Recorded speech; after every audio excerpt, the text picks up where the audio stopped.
Pleasant evening greetings, one and all. Sharms Espina here, homegrown and glad to bring you PTV News Now. So let's get started with what people are talking about right now.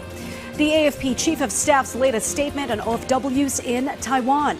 It was a statement the country's top soldier issued to his men in the Northern Luzon Command yesterday for contingency and preparatory purposes. Words the Chinese Foreign Ministry spokesperson quickly spun to mean as intervening or encroaching into China's affairs, with a warning in the end. This afternoon, the Executive Secretary Lucas Bersamin belied China's false claims and made it crystal clear what the AFP Chief of Staff said and meant. He said AFP Chief of Staff General Romeo Brawner reminded his men at the Northern Luzon Command to be ready at all times for a Chinese invasion of Taiwan, to assist in the repatriation of tens of thousands of Filipino migrant workers in the event China makes good on its repeated threats and vow to someday claim Taiwan as part of the mainland.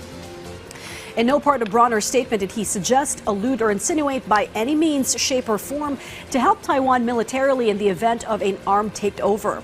Instead, the AFP Chief of Staff told his Northern Command officers and personnel to be ready for a massive repatriation of tens of thousands of migrant Filipino workers making a living in the self-ruled island. For its part, the AFP reinforced its commander's pronouncement yesterday, saying Brawner's statement yesterday focused on preparedness and is anchored on the military's fundamental mandate and duty to protect the Filipino people and secure the nation's territory. Hence, no cause for alarm over Brawner's statement yesterday. It is still harvest time or season in Salinas Valley in Central California. America's Salad Bowl, which produces a third of the country's strawberries and a large share of fruits and produce. Then again, a lot of farm workers who are undocumented do not show up for fear of being rounded up and sent back from whence they came. VOA's Jania Dulat has their story. Alejandra is an undocumented farm worker in California who does not want to show her face or share her last name for fear of deportation. She says she was on her way to work earlier this year when agents from Immigration and Customs Enforcement, or ICE, started rounding up undocumented migrants around the city of Bakersfield. That was on Tuesday when they started the raids. And on Wednesday, we didn't go out because we were scared. We heard and saw the whole day that ICE was being very active. They were in the key places where all the farm workers have to go through, where the citrus groves are. So the next day, I didn't go to work because I was scared. United Farm Workers Union President Teresa Romero says 2 of their members were detained. The farm workers that were deported have been here working for 15, 20 years. They don't even have a parking ticket. They were stopped in the street. It's not that they had a warrant against a specific person. They were just stopped by unmarked vehicles going home from work. While the Trump administration says these first migrant roundups will focus on suspected criminals, U.S. border czar Tom Homan says it is only the beginning. As the aperture opens up beyond criminals, you're going to see more arrests. I made it clear, if you're in the country illegally, you're not off the table. In Bakersfield, resident James Miller says deportations may create a shortage of field workers here, but immigration agents must enforce the law. I think it's misleading when it was interpreted that they were going to raid the schools.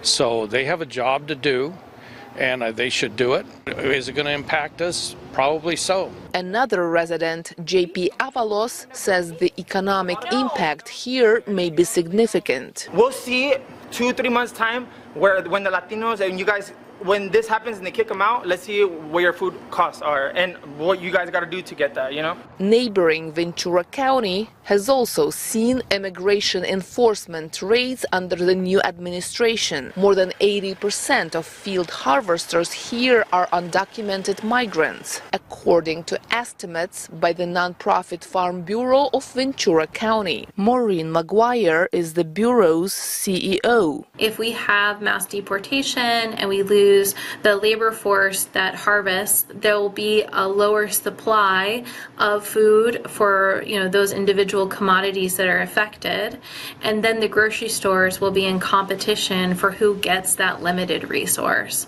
That will drive the prices up. Alejandra says she went back to work picking carrots a few days after the roundups, but is keeping herself and her US-born son out of public places in hopes of avoiding immigration agents. Jenya Dulo, VOA News, Bakersfield, California. Right now, let's listen to my colleague in PTV's Baguio City studios for what's hot and happening in the Cordilleras. Audrey? Naimbag Arabi, in kalintagan ni Finance Secretary Ralph Recto, ti panakaiyakar dagitisan ang naaramat a pondo ti Philippine Health Insurance Corporation when PhilHealth kanda dumapay a government-owned and controlled corporations iti National Treasury. Iti pa nakaituloy ti oral argument ti Korte Suprema in lawlawag ni Secretary Recto ang may saday iti a temporary kan common sense approach tapno saanen pay nga agutang ti gobyerno tapno mapundoan dagiti dakkel a proyekto. Kas government's chief fundraiser mandato ti DOF ang maarama ti tunggal piso wenno pondo tapno makisayan pay ti utang ti gobyerno kan target fiscal deficit. Iti napalabas sa tawan 60 billion pesos tiniyakar a pondo ti PhilHealth iti National Treasury.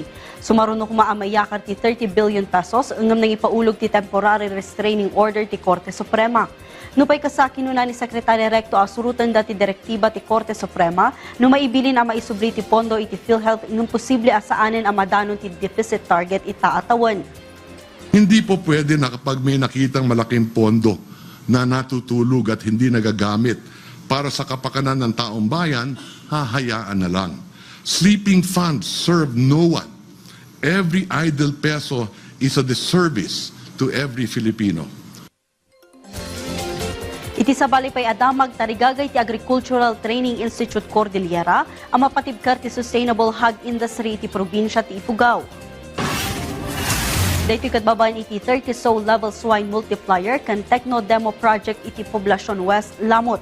Manamnama ang maibangon ti air-conditioned building para iti high-quality breeder stocks, so winner production feeds can biologics. Napundoan ti proyekto iti sidong ti Integrated National Swine Production Initiatives for Recovery and Expansion when Inspire program. We hope and pray apo nga sapay kuma ta jay objective na daytoy nga programa ket talagang matupad, which is to provide quality breeding stocks to our farmers. Dagita-dagiti damdamag manikod iti PTV Cordillera, siya ni Audrey Villana, Naimbag Arabi. Many thanks, Audrey. And so we've come to the end of the show. Join us anew tomorrow for the summary of the week in review and the Global Roundup. And make it a habit of keeping yourselves connected to events and developments here at home and abroad by catching the news right here. Sharms Espina here, wishing you all a much cooler and more restful night ahead.